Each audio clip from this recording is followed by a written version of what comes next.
Thank you very much, and I must say, gee, I wish I was a woman of influence. Wouldn't that be fantastic if we could get some change on some of the issues that we wanted to talk about today? So I think picking up on George's theme of fantasy, fiction and fact, I certainly want to, if you thought that it was tough getting some of the civil and political rights issues dealt with in the Constitutional Court, I want to talk with you today about some of our experience in the advocacy to try and reduce the level of poverty and inequality in Australia, and some reflections on the importance of the human rights discourse and the tools that are so very close to the knowledge base and expertise of people in this room. May I firstly thank very much the Castan Centre. Thank you so much, Sarah, for inviting me along. I apologise for the croak. Wouldn't have missed it though. And also to acknowledge the traditional owners, the Wurundjeri people, and to pay my respects to elders past and present.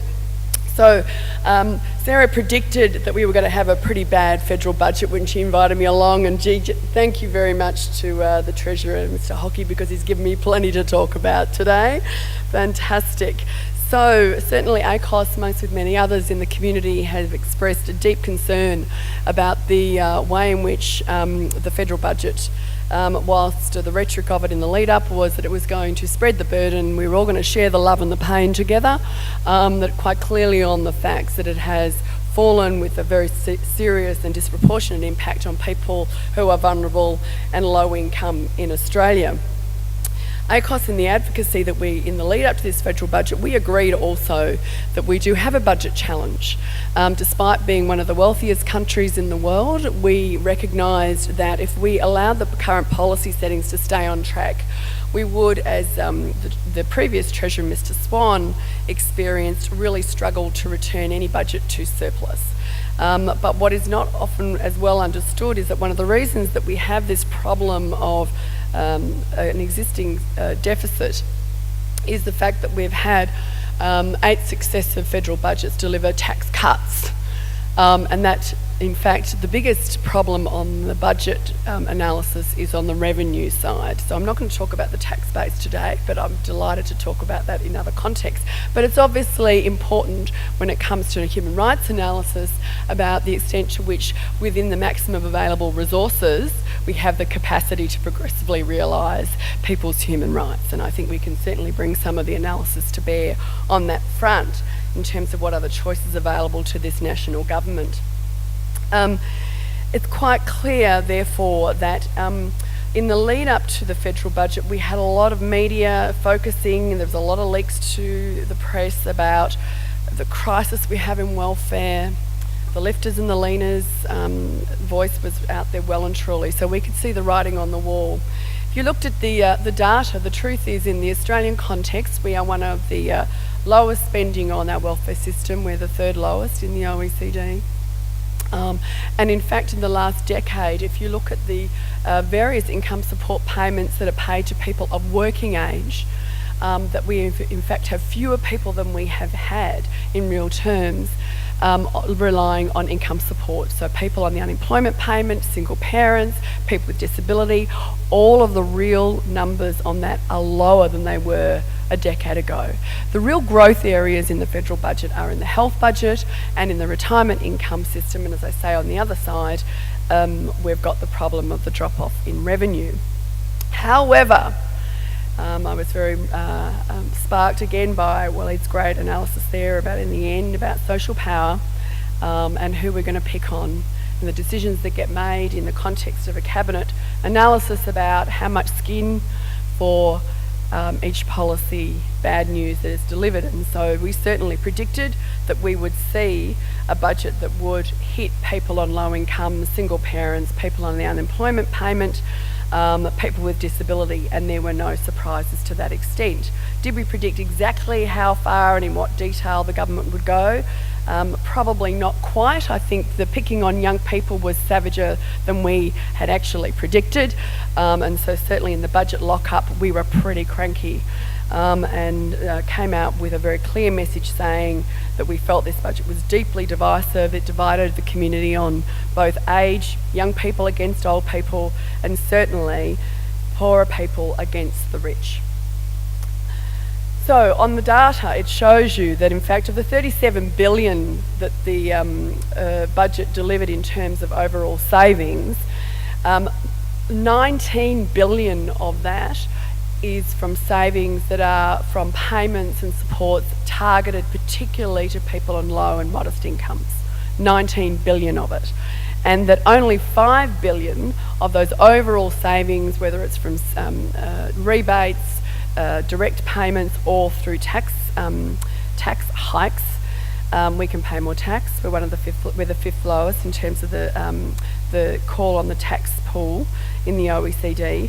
5 billion only was to affect people on higher incomes, and more importantly, the measures that were particularly targeted to people on higher incomes are smaller in impact and only temporary, whereas the vast majority of the changes associated with the social security system and services for people on low incomes are certainly permanent at this time if they can get it through Parliament.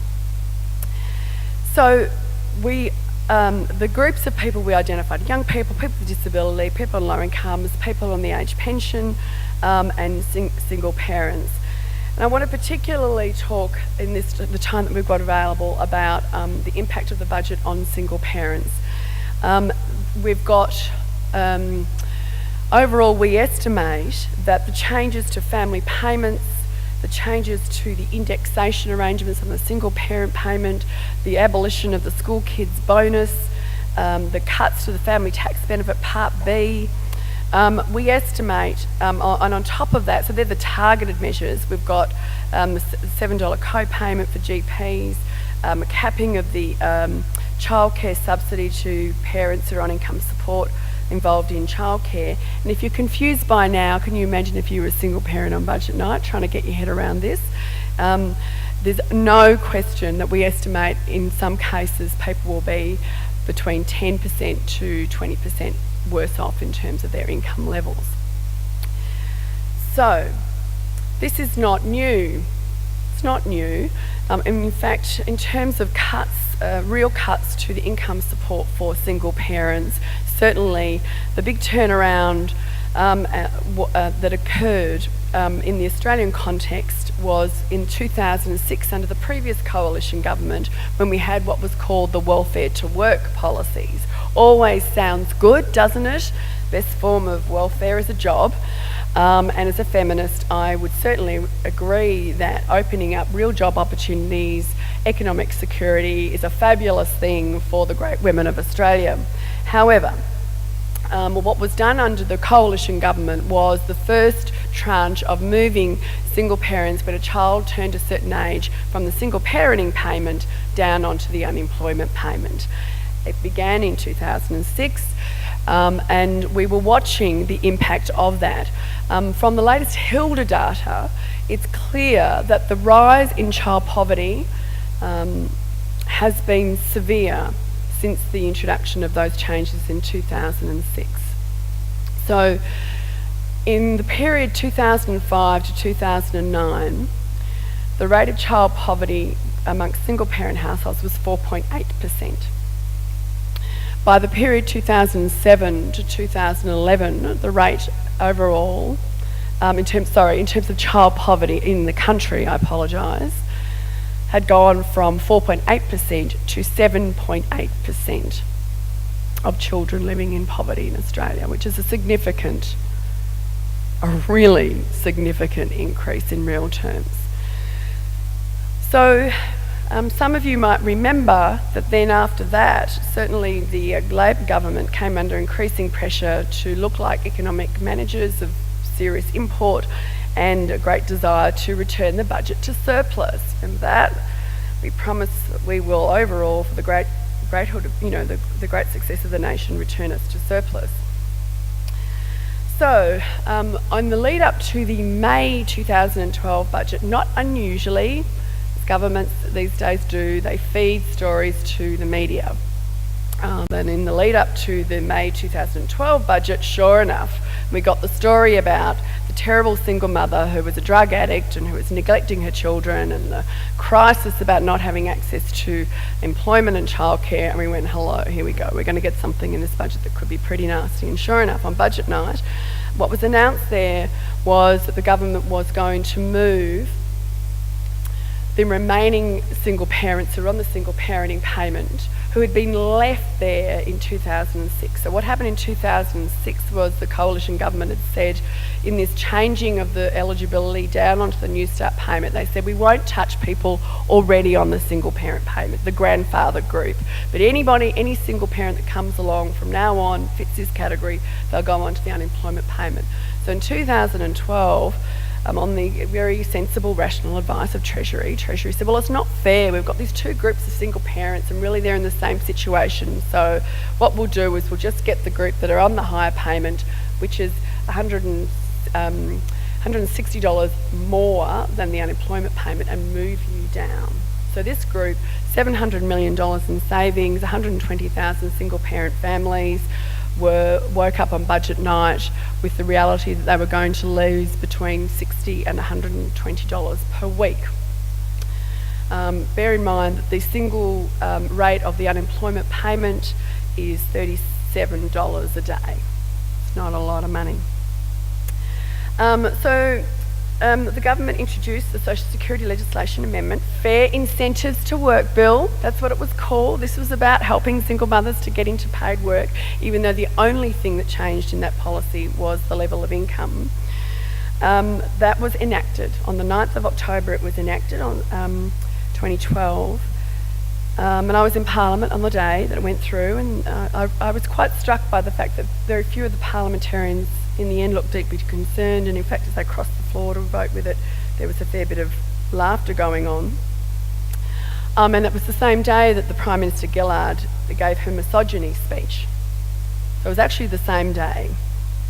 And as you remember, Prime Minister Gillard said, "I am always offended by sexism. I am always offended by statements that are anti-women." And bearing in mind that almost 90% of the people affected by the single parent cut enacted on the same day were female with children in their care, a member of the public commented on an online Australian Single Mother Forum on the 9th of September last year. I didn't have much sympathy for Prime Minister Gillard when she talked about misogyny, given that she'd pushed one of the most misogynist pieces of legislation seen in this country for a long time through and on the same day. There weren't people who, not everybody was silent at that time. Judy Moylan, a Liberal senator, she certainly spoke up. She said, "It is commonly known that from the OECD has recently found that 2/3 of children in families currently relying on New Start live in poverty." So 2/3 of the children in those households already on the unemployment payment were living in poverty. And she said, "There is no doubt that the best way out of the poverty trap, of course, is to have access to a full-time job in the paid workforce. But this bill does nothing to achieve that objective. There is nothing in it that suggests it will achieve that objective. It is simply a cynical exercise to generate budget savings, attacking some of the most vulnerable people in this nation. Senator Rachel Searle was also, from the Greens, was also very strident in her advocacy against the measure at the time. If we're talking about entrenching poverty, that is exactly what this measure does. It helps entrench poverty. Make no mistake, this measure reduces the income of single parents and their families, and as I said, over 85% of those recipients are women. Now, this occurred shortly after, in fact, in terms of telling the story about protection of human rights in Australia, the government did enact and introduce the Parliamentary Joint Committee on Human Rights, which was the alternative, better, preferred model by the government of the day to have this dialogue with parliamentarians and the Parliament to discuss and debate what was a human rights violation. And of course there was both the committee created, and there was also introduced a requirement that as bills were introduced they had to be accompanied by a statement of compatibility. Now, I certainly remember the day when the bill was finally introduced into Parliament. It was in about June, and because I had a little bit of background, and I thought, I've just got to have a read of this. And I'm just looking for my little note here, because I've shuffled my pages because I feel like I need to just read it out to you. So great. This was the Statement of Compatibility attached to the bill, the Fair Incentives to Work bill. To the extent that the bill may have, this is from the department, this is to the extent that the bill may have an adverse impact on human rights, that impact is reasonable and for legitimate purposes. Full stop. That was it. There was actually nothing else really said in it. And then it went on to talk about the right to work. Pretty much. I think have a read of it. It's a classically good one. Maybe you're studying it at the moment. But certainly it riled up a few of us. And so in that context, phone calls, some fabulous people all around, we all got together and we said, let's use this Joint Parliamentary Scrutiny Committee on Human Rights. So we filed what was to be the first complaint or communication to the Scrutiny Committee, chaired by Harry Jenkins. And we argued that this was a violation of Article 9, right to social security, the prohibition on gender-based discrimination, rights of children. We had a fairly long list, actually. There was a fair bit to choose from. Some engagements of civil rights, but essentially economic and social rights. And we filed that with them on the 15th of June. I want to make it sound like a court because then it might feel like it's got more teeth. We filed it on the 15th of June 2012, and surprisingly, in fact, we got a very quick response from this committee, maybe because they weren't sure what to do, and we were called before them to give oral evidence on the 21st of June, so it was pretty quick. And we were very clear in making sure that we had single mothers directly affected to get to Parliament. We organised that and they gave their testimony. The committee issued its interim report around in September, so pretty quick. And I must say, we found out, for example, that there were submissions called for from the Human Rights Commission. We recognised that if you were going to pick your test case for the committee, this was not the one to take to it, right? It was the right to social security, it was women, it wasn't sort of your showcase stellar human rights case, was it? Let's face it, I don't think we had any jurisprudence at all in Australia that even thought about it, let alone actually made a decision that they could draw upon.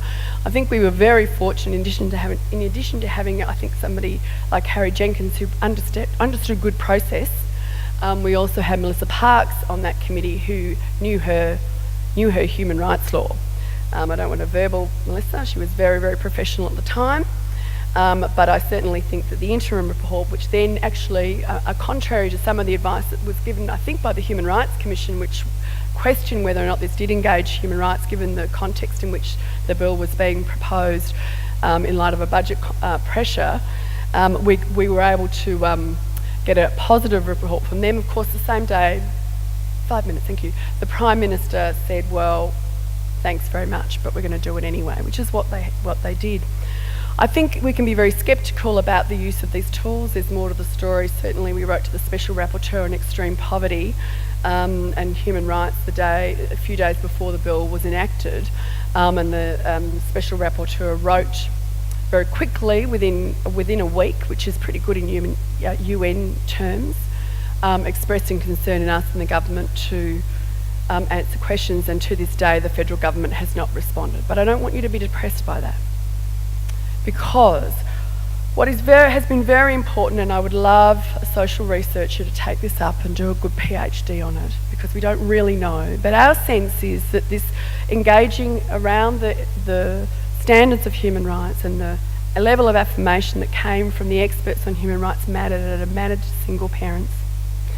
And I want to be cheeky and just push a bit of time here, because I want to show you a video that single mothers have made, and I want to highlight to you that there is now a groundswell. I've lost count of the number of single parent organisations proud, standing up and saying we've got rights and this isn't okay. And the pressure is on. We've got Clive Palmer on side, we've got Nick Xenophon on side. It's growing. Can I just show you the video? Thank you. And it's being relaunched again in Adelaide just to keep it going.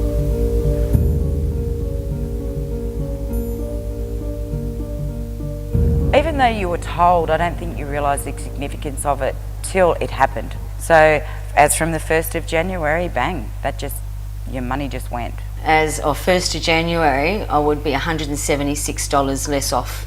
$270 a fortnight. $250. $130 a week. It's $120 a fortnight. I cried my whole child's 8th birthday. I cried for the whole day.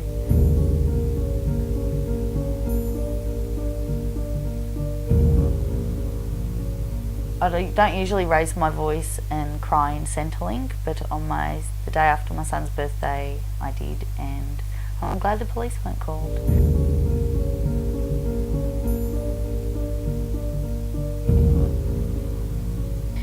I actually couldn't even afford, Christmas coming up, everything like that. My brother bought presents for her. I was really quite devastated because I knew that I couldn't even work full time until the end of the school holidays, which was the end of January.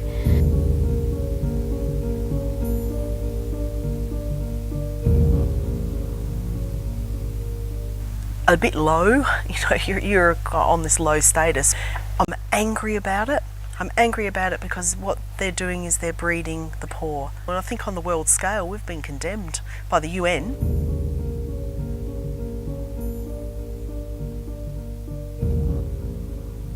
I feel like I've been slumped into someone's, in a position where I'm looked at as being a bludger, I'm looked at as being a leech, I'm looked at as having a good life and living off someone else's dollar.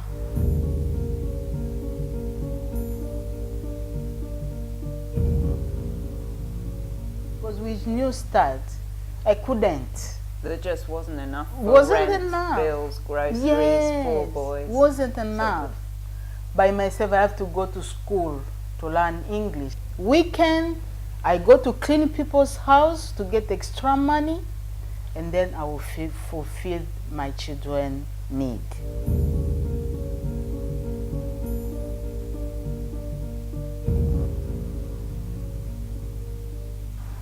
I couldn't buy my son's school books, school uniforms, school shoes.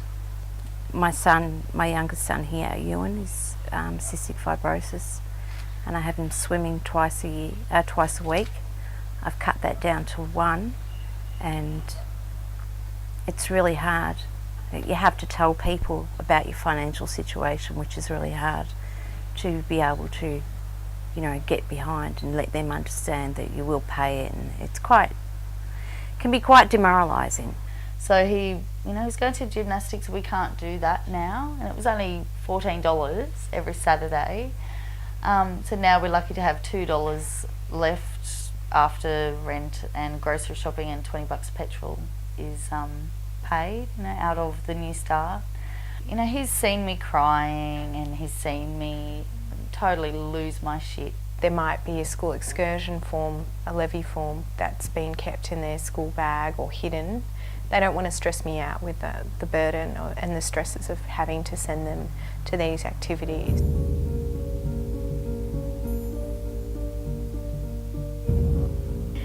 I suppose there have just been that many times now that I've had to say no, that she knows we're poor now. And she actually says things sometimes about, what kind of clothes we have and whether we can get new ones, because she doesn't want to look poor at school. I also wrecked my car in February and I couldn't replace it.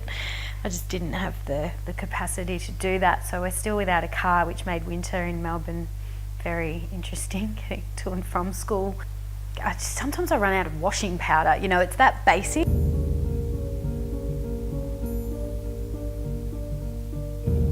Kids will go to bed, you're sitting there on your own, and and then you'll look in the wallet and you'll think, oh, okay, well, what can we do, And God love my boys, they'll ask people, would you like me to mow your lawn, or but I don't want them doing that either, because they're too young to be doing jobs like that. They're men's jobs, not kids' jobs. Within saying that, I actually do that here as well. I mow lawns that was how I got my extra hours. I mow lawns, I got reception, and as from next week, I'll be running a play group. So I'm over, and I work in a coffee shop. So it's not like I do one job, it's all but it's only different, like a few hours every day. So There are a lot of things that kids miss out on, you know, being in a sole parent family. They don't have the dream of the mum and the dad. There's no one to help with the extra load of the homework. You know, I feel like I need to take on a lot of roles. Be the cook, I've got to be the cleaner, I've got to be the, you know, the funny person, I've got to be the very strict person.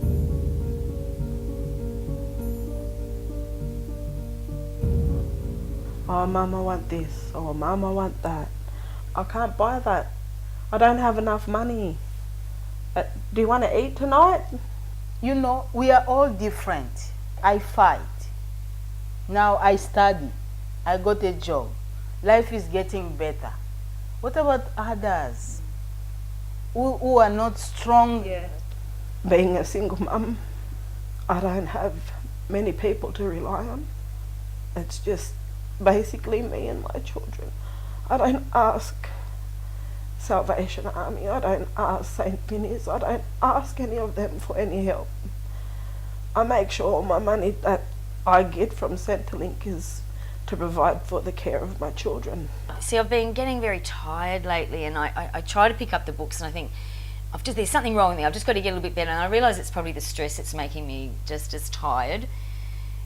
I really need to finish this course, and even if I had one day a week, it would be great. I don't know what is ahead. I really don't. There's nothing on the horizon that makes me see that this situation is going to get any better, and I think that's the bearing down feeling that I have every day. My thought process every single day is worry, worry, worry. You know, I am scared. I do fear that when I'm out of work, when I'm in between contracts, what will that mean for my kids? Will that mean that I'll be able to still live in a home? I don't know what I'm going to do. I seriously don't know what I'm going to do. I don't know, probably go back to being homeless again. The things that the kids miss out on as a consequence of these cuts is to partake in normal social healthy activities with their peers, being part of that community and playing sports together and being part of that. I don't want my kids to end up like a lot of kids around here on the street and getting into mischief. $48 I pay a week just for my children to do different sports. A lot of those activities are actually, they're not just teaching kids how to do something new, and they're not just a luxury social item or something like that. You know, being a part of your local community is actually really important. Again, part of that safety, it's just the village raising the child concept.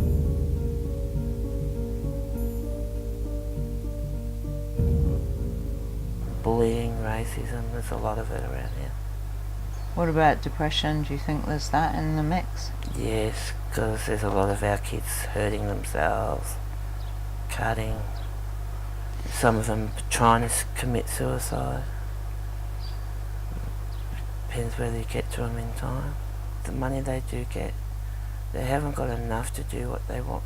Like, I know with the Aboriginal kids and ones from TAFE, they're involved in a lot of sport, and that's that age group. But a lot of them can't afford it. So if they can't afford it, then they don't go, and they're going and doing other things, mixing with the wrong crowds. And you see some beautiful kids turning out to be horror, you know. But it's not all their fault. No. We're going to look back at this time as a very shameful part of our history, particularly in single parent families. The kids are a lot more aware of things, and they're already growing up on the outside of society.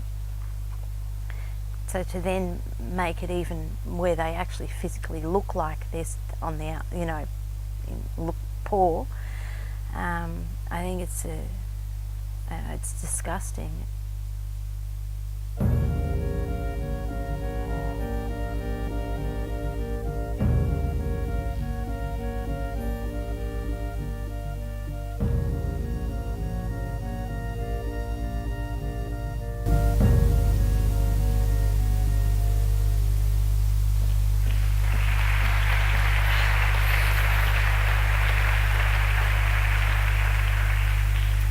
I had a big birthday yesterday, and I realised why I'm a little bit emotional actually.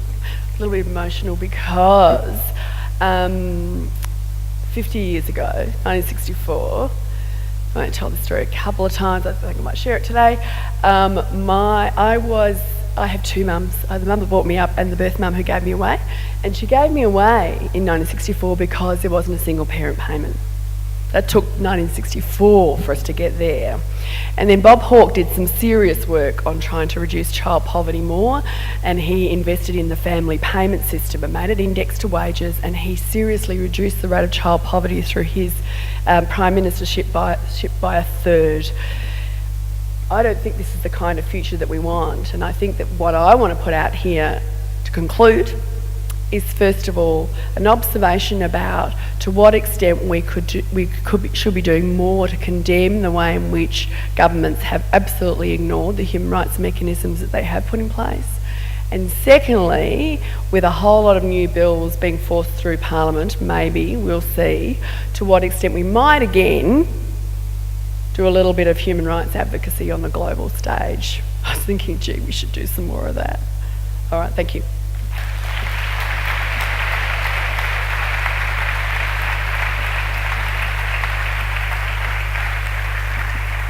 Thanks very much, Cassandra, for that very powerful presentation.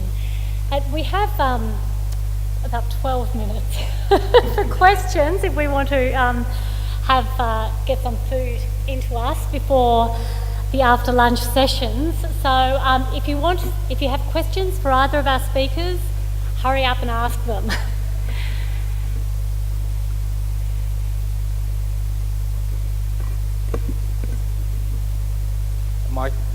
My questions to Mr. Williams. In 2008, the Australian Law Reform Commission put out a report on privacy and recommended, amongst its recommendations, that there be a statutory right of privacy. The previous government didn't accept that. Instead, Attorney General Dreyfus referred the Australian Law Reform Commission again to reconsider the issue. Its last discussion paper recommends a statutory cause of action for privacy breaches, but its report's now in the hands of the Attorney General, and it's highly likely that it's not going to be accepted. Now, at both sides of government, federal and state, haven't embraced that concept. The High Court in ABC and Lena Game Meats basically said we're not saying that there isn't or is a right of privacy, but this case isn't the right case, and every indication from a number of the judgments was that they were amenable to look at a misuse of private information along the lines of the UK case. I regard that as a bit of a judicial tease, because in the 13 years since that decision, they've done very little, and they refused leave in the Court of Appeal decision of Giller and Prosopitz, which actually looked at that particular issue and found there was misuse of private information action in Victoria, at least. Will the High Court fill the gap that the legislature is so squeamish about? And how will it do it, and when will it do it? And will it do it through expansion of equity, or will it do it as a standalone tort? Simple. Thanks for your question, and I assume you don't want a yes or no answer, but... I'll take it as A, B, C, yes, no, maybe. Look, we've certainly had the ring around on the right to privacy, that's for sure. I mean, how bizarre is it that you have a Law Reform Commission report and the government's response is to ask the same body to look at exactly the same issue a second time? I mean, that gives you a clear sense of the political paralysis that we've got on this, and that's not going to change. So perhaps the High Court might be the best option. I think if you wanted the High Court to do it, as with these cases, a lot depends on how you frame the case. If I was a privacy expert or advocate, I'd be looking for that case where judges' privacy is at risk. I seriously would. That's what I'd be doing. I'd be saying, can we find a case where, if you like, the privacy of the sort of person that a High Court judge would hold in very high esteem is threatened? Well, that's the case that we might get recognition of this principle. And you might get the right fact situation that might actually drive it. In the absence of that, I think the answer would be no. It'll be the tease, and we've had that tease for a long time. But it would take a level of bravery on their part that is very rare, very rare. So perhaps in the right fact situation, otherwise perhaps not, I think is the best I could say.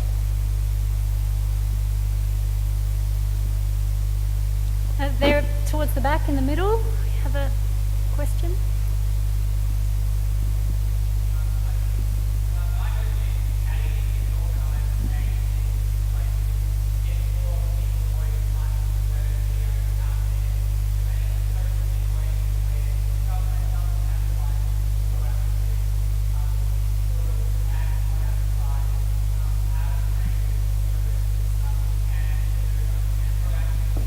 Reduce poverty in our society?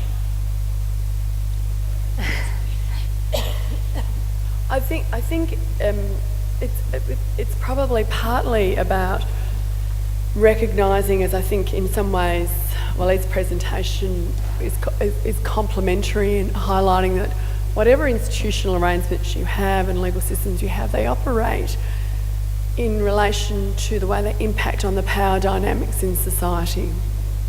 And so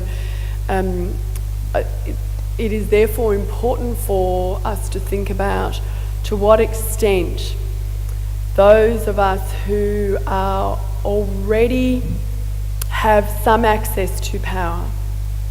If I pick up the phone, people usually return my call now, you know? You may have a particular access through your law degree, your human rights expertise. And one of the reasons I think that in this particular area, our perception is that we have more shock jocks on side than against us now. So a current affairs, single mothers are a campaign for them to look out for single mothers rather than against them, unlike dole bludgers. We've still got a fair bit of work to do there. But part of that was about, instead of, in fact, I'll give you that as an example, when the current affair initially rang for wanting an interview, instead of, there's a big group of us working organisations, we worked to make sure it was the single mothers themselves who were directly building the relationship with the journalist. And we cut ourselves out more and gave up our own access to profile, to power, to feeling good about ourselves, and really have invested much more time and sense of responsibility in us not moving without providing that kind of further access. It's a continuum of power. It's very comfortable, you know, spending time in Canberra. It's all very polite and everything, but I can tell you there's a difference. Like the times when I've done I was in a meeting with the Assistant Treasurer, previous Assistant Treasurer, in the shadow of a particular budget where a single mother came with us, and I did the spiel, I did the evidence base, I did everything else, and the Treasurer gave us the reason why we're doing this, and then this woman stood up and just said that it's fucking bullshit. And she just spoke from her heart about, because she had her kids right there with her, you know? And I could say that I don't think the Treasurer will ever forget that engagement. And politicians, as you know, and other members of the public who don't have direct experience, what do they draw from? It's from their personal engagements. You know, how frustrating. That's why you've got to get the right people in front of the politicians so that every time, and I think it's okay to say Clive Palmer is one of those people who has recently spent a fair bit of time talking with single mothers, including the women in this video, and you know, the stories are in their head. So we've got to invest in that work though. You can't have one without the other, I think, ultimately to get change. We have time for perhaps one more question. There on the left, my left.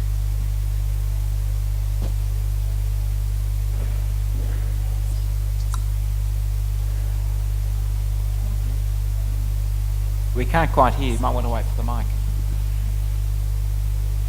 My question relates to who holds social power. And I would argue that social power is held by every single person that has a vote. So my question to you, touching on what you've just said, is to what extent are we actually missing opportunities here to educate the public? Coming back to the National Human Rights Consultation and the Brennan report, unless I'm unless I'm not remembering accurately, I think that the people have spoken in that process and actually asked to be educated on human rights. So we attend conferences every year, but we are largely a very small committed group, and we are missing the larger committed group out there who actually hold the power in a democracy. So may I hear from you on human rights education for the man on the street? Well, Cass has asked me to start, but look, a lot can be done by a small committed group. I think that's my starting point. In fact, most things of importance tend to be done by a small committed group. They're the ones who mobilise larger groups, and you know, as Cass's campaign shows, you can speak very powerfully to a larger group by being clever, direct, having the right stories. When it comes to the social construction of human rights, though, we need to recognise we do have some real problems, and that's where the education element comes in. An Amnesty survey just a couple of years ago asked Australians, do we have a National Bill of Rights? And 62% said yes. So most Australians think that the human rights of people, including single mothers, are pretty well protected in this country. That in fact we don't have a problem. That they just wouldn't understand the systemic deep failures that Cass has talked about in terms of that committee, and it was a spectacular failure in terms of the inability to listen to that body. So in terms of the work we do, part of it is just starting from that perspective of education. Another time I saw this was in Victoria when I did the Victorian Charter consultation that led to the Charter. Time and time again I'd go to Warrnambool or other places and people would say, I've got a Bill of Rights, and you'd say, what's in the Bill of Rights, to find out what they thought was in it. Free speech always came up first. The thing that tended to come up second was, I know I can take the fifth if I'm in court. And that's the other problem here. A lot of what we're talking about is socially constructed through popular media, typically involving Law and Order, CSI and a range of cop shows that give a false impression about just how well human rights are protected. So, I mean, I'm optimistic about what a small committed group can achieve, but we do need to start from that perspective that most of the people in this country start from not just a level of ignorance, but actually false knowledge about these things, and that greatly limits the social power you can have as a human rights advocate, because the reaction often is, what the hell are you going on about? Things are good, I can feel complacent about this because I know things mean you don't need to worry. Can I just jump in here before you, Cassandra, and exploit my chair's privilege and mention that as a result of the federal consultation and the finding that people were interested in human rights but largely ignorant as to their content, the Castan Centre is currently engaged in a film project. We're making a series of 3-minute videos, engaging, amusing, with scripts written by students, and they strive to explain human rights issues, the right to a clean environment, arbitrary detention, what is the content of the right to be free from arbitrary detention, etc. So watch this space. I can't say in the time that we have too much about it. I'm happy to talk with you about it during the break, as is Sarah, and others here are involved in the project too, but it is precisely an example of an endeavour to address this issue. So I'll pass on to you, Cassandra. Look, I think part of it, so 2 points, just on the bit of small, little group of people can do quite a lot. The bit of many people in different ways, Beth Goldblatt, Ben Schockman, National Council of Single Mothers has really driven a whole lot of the sort of behind this in terms of the relationships with single mothers and getting more and more women up speaking and supporting them to do that, etc. But the first communication to the Special Rapporteur on Extreme Poverty and Human Rights was written by Penny Dorsch, who's our publications officer at ACOSS. It was a Friday when we pushed the button. We thought, it was like, surely there's something else we can do. So I called Ben, I don't know whether, anyway, and going, we've got to be able to go somewhere at the UN. Let's go somewhere, And then what about, she sounds right, we can do that. And we had nobody to do it. Penny is the publications officer. I said, Penny, can you pull this together? And she did a crack of a job. She whacked it together in 3 hours and we sent it off. So it actually, this idea that something is a very sophisticated big system, as you get closer to it, actually, it's pretty, they don't do too much fancy footwork. But getting the reaction is obvious. The social change is we know that's our biggest challenge. And I think you're absolutely right that what our biggest risk is that we continue to foster this because it is seen in a rights context, that it is a fight, my right against your right, yeah? But I think that in some ways this particular federal budget is a good example of where it opens it up a bit more in terms of the common humanity that is actually fundamentally where we like to be. That's my Pollyanna view of it. And that's why getting people closer together, so the engagement between people to draw on the commonality of experiences. So, for example, because the single parents have been very involved in direct advocacy in the parliamentary context, you'd have advisors, you'd get the official arm of the parliamentarian, you'd have the advisor running out and say, just to let you know, I'm from a single parent family as well, Like it's kind of unearthing this shared experience. And in fact, at our ACOSS conference fairly recently, we did a specific piece of work, thank you Rachel Ball, who chaired it, facilitated it, about in supporting people with the lived experience to talk directly about it. You just saw me do it. I just said, actually I'm going to share something of me, And it's, well, you tell me, I don't know, I feel quite moved myself. But it works, because actually we've all had bad shit happen. There's been bad times for people. It might be on a question of scale, but it's actually what combined us together. And, as we did this workshopping between the professionals, you're all in the room, and the people affected by human rights violations, everybody started to tell their stories. More and more of it came out that actually, many of us have had an experience. And we either get motivated by a place of fear, or we get motivated ultimately by an act of love. And that connection, rather than being at a distance, is the one that will, I think, drive more of an act of generosity and love than an act of fear, which is, we can see the fear dynamic that's so often in the parliamentary debates. We get it flared up. We can buy in, or we can have our own tactic on it.